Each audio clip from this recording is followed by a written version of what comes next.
Hello, நமஸ்காரம். இன்னைக்கு மடிப்பாக்கம் சுந்தரி ma'am நேற்று கிச்சனில் ஒரு மஞ்சள் எப்படி வீட்லேயே செலவு இல்லாமல் மஞ்சள் வளர்த்து மஞ்சப்பொடி தயார் பண்ணுறது எப்படிங்கிறத தான் பார்க்க போகிறோம். ஆர்கானிக்காக துளி கூட உரம் இல்லாமல் ஒரு பைசா செலவு இல்லாமல் வீட்டிலையே எப்படி மஞ்சள் வளர்க்கலாம் அப்படிங்கிறத தான் பார்க்க போகிறோம். இந்த மஞ்சள் வளர்த்து அந்த மஞ்சப்பொடியை நம்ம தயார் பண்ணி நைட்டில் பாலில் போட்டு சாப்பிட்டோம்னாக்க அவ்வளோ நல்லது உடம்புக்கு. நம்ம உடம்புல உள்ள கிருமிகள் எல்லாம் அந்த மஞ்சள் எடுக்கும். மஞ்சளே ஒரு கிருமி நாசினி தான்.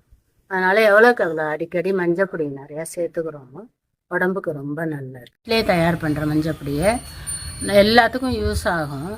நிறைய அதில் மருத்துவ குணம் இருக்கிறதுனால உரம்லாம் போட்டு வளர்க்காம நல்லா ஆற்றுலையே ஆர்கானிக்காக வளர்க்கலாம். வாங்க இப்போ எப்படி வளர்க்கலாங்கிறத பார்ப்போம். இது பியூர் மஞ்சப்பொடியாக இருக்கிறதுனால உடம்புல தேய்ச்சி குளித்தாலும் தோல் வியாதி எல்லாம் போயிடும். அதே மாதிரி பாலில் ஒரு சிட்டிகை போட்டு குடித்தோம்னாலும் உடம்புல உள்ள நச்சுக்கள் எல்லாம் நீக்கிடும். போன வருஷம் பொங்கலுக்கு வாங்கின மஞ்சளை ஒரு பேக்கில் இந்த பேக்கில் வச்சுட்டு இதே மாதிரி இன்னொரு பேக்லேயும் வச்சுருந்தேன்.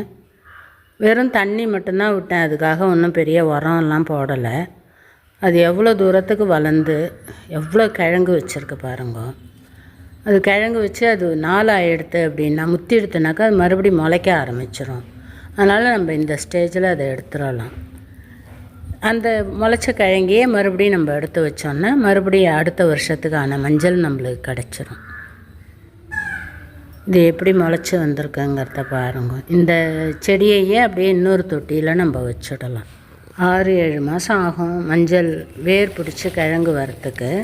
இதை மாதிரி காஞ்சி சருகான ஸ்டேஜில் நம்ம வந்துடுத்துன்னு தெரிஞ்சுட்டு எடுத்துட வேண்டியது தான். இப்போ நம்ம எப்படி மஞ்சளை வளர்க்கலாம் அப்படிங்கிறத பார்ப்போம். இந்த மாதிரி ஒரு க்ரோ பேக்கோ இல்லை ஒரு அரிசி சாக்கு இருந்தால் கூட பரவாயில்ல எடுத்துட்டு அதில் நம்ம தோட்டத்து மண் கூட எடுத்து போட்டுக்கலாம். எந்த மண் கிடைக்கிறதோ அதை போட்டுட்டு அதில் இந்த தழை கிழை என்னென்ன குப்பை கிடக்கோ எல்லாத்தையும் அதில் போட்டு அதுக்கு மேலேயும் ஒரு லேயர் மண் எடுத்து போட்டுட்டு நல்லா சமப்படுத்திக்கணும். சமப்படுத்திட்டு ஒரு கையாலேயே ஒரு ஹோல் மாதிரி போட்டு விட்டுட்டோம்னாக்க அதில் நம்ம இந்த முளைச்சி வந்திருந்த மஞ்சள் எல்லாத்தையும் எடுத்து வச்சிடலாம். இந்த பேகுக்கு ஒரு 2 மஞ்சள் கிழங்கு போல் வைக்கலாம். ஒரு பேகுக்கு 2 கிழங்குக்கு மேலே வைக்கக்கூடாது. நான் அதில் முளைச்சிருந்த கிழங்கையே தான் எடுத்து இந்த மண்ணில் வைக்கிறேன். நீங்கள் வேணால் புதுசாக கிழங்கு இருந்தால் கூட எடுத்து வைக்கலாம். இதே போல் ஒரு 4-5 பேக்கில் நம்ம 2 கிழங்கா வச்சு விட்டுட்டோம்னாக்க சூப்பராக நம்மளுக்கு வருஷத்துக்கு தேவையான மஞ்சப்பொடி கிடச்சிரும். இதுபோல் செடி இல்லை, இப்போ தான் முத ஆரம்பிக்க போகிறோம் மஞ்சள் செடி வைக்கன்னா பொங்கலுக்கு வாங்குகிற மஞ்சள் கொத்துலேருந்து இந்த நல்ல முத்தின கிழங்கா பார்த்து எடுத்து 2 வச்சுட்டு நம்ம மறுபடியும் தொட்டியில் வச்சோம்னாக்க சூப்பராக வரும். இதுலேருந்து இதுதான் மெயின் கிழங்கு. இந்த கணுலாம் இருக்கிற இடத்துல நமக்கு முளைச்சி வந்துடும். நல்லா முளை வந்துடும். இது அப்படியே 1 மாதம் போட்டு வச்சோம்னாலே வீட்டுக்குள்ளேயே நிழல்லையே முளைச்சிடும். அதுக்கப்புறம் கூட எடுத்து தொட்டியில் வச்சுக்கலாம். இப்போ க்ரோ பேக்லேருந்து எடுத்த மஞ்சள் கிழங்கை ஒரு பக்கெட்டில் போட்டு நிறைய தண்ணியை விட்டு நல்லா அலசணும். அதில் நிறைய மண் இருக்கும். அதுக்கப்புறமா அதை ஒரு கிழங்கா தனித்தனியாக எடுத்து அதையும் ஒரு 4-5 தடவை அலசணும் மண் போக. அப்போ தான் மண் இல்லாமல் இருக்கும். அந்த மஞ்சள் கிழங்குல இடுக்குலலாம் நிறைய மண் அப்படின்னு இருக்கும். அதனால் நிறைய தடவை அலசணும். ஒரு 2-3 கிலோ அளவுக்கு எனக்கு மஞ்சள் கிழங்கு அதில் கிடச்சிது. அது நல்லா அலம்பினதை எடுத்து குக்கரில் போட்டு வேக விடணும்.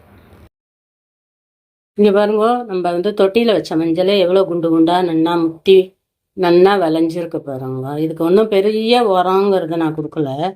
ஆற்றுல அரிசி களையிற தண்ணி, இந்த காய் அலம்புற தண்ணி, காய் வேஸ்ட்டு, அந்த காம்பு, கத்திரிக்காய்னா கத்திரிக்காய் காம்பு, அவரைக்காய்னா அந்த அவரைக்காய் தோல் எல்லாத்தையுமே அப்படியே சேர்த்து வச்சு ஒரு பேக்கில் தனியாக வச்சுருப்பேன்.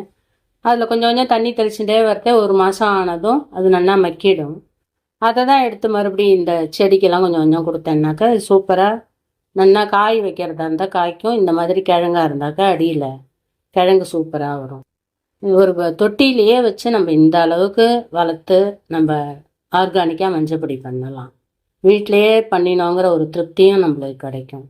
ஒரு 7-8 தடவை போல் நல்லா அலசிட்டு இப்போ அந்த மஞ்சள் முழுகிற அளவுக்கு மட்டும் தண்ணி வச்சுட்டு இப்போ குக்கரை போட்டு மூடி வச்சுட்டு ஒரு 2 விசில் வர அளவுக்கு விட்டுடலாம். இது வெந்ததுக்கப்புறம் பார்ப்போம். இந்த மஞ்சள் வெந்ததும் நம்ம சக்கரவள்ளி கிழங்கெல்லாம் வெந்தால் எப்படி மாவாட்டம் ஆகிடுமோ அதுபோல் ஆகிடும். அதுக்கப்புறம் அதை இந்த மாதிரி மெல்லிஸாக ஸ்லைஸாக நறுக்கி எவ்வளோக்கு எவ்வளோ மெல்லிஸாக நறுக்கிறோமோ அவ்வளோக்கு அவ்வளோ சீக்கிரமாக காயும். நறுக்கினதுக்கப்புறமா அந்த மஞ்சளெல்லாம் ஒரு தாம்பாளத்தில் எடுத்து போட்டு வச்சிடலாம். ஃபஸ்ட்டு ஒரு 2 நாளைக்கு தட்டில் தான் போட்டு காய வைக்கணும். துணியில் போட்டால் அதில் அந்த சாரெல்லாம் உறிஞ்சிரும். அதனால் தட்டில் போட்டுட்டு மேலே ஒரு கிளாத்தை போட்டு மூடி வச்சிட்டோம்னாக்கா தூசி எதுவும் விழாமல் இருக்கும்.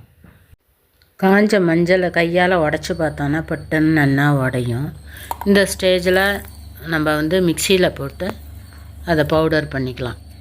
நிறையா இருந்தால் மிஷினில் கொடுத்து பொடி பண்ணிக்கலாம். இது கொஞ்சமாக தான் இருக்குங்கிறதுனால நம்ம பெரிய ஜாடியில் போட்டு 2 தடவை பொடி பண்ணிவிட்டு அது சின்ன மிக்சர் ஜாடியில் போட்டு நைஸாக பொடி பண்ணிக்கலாம்.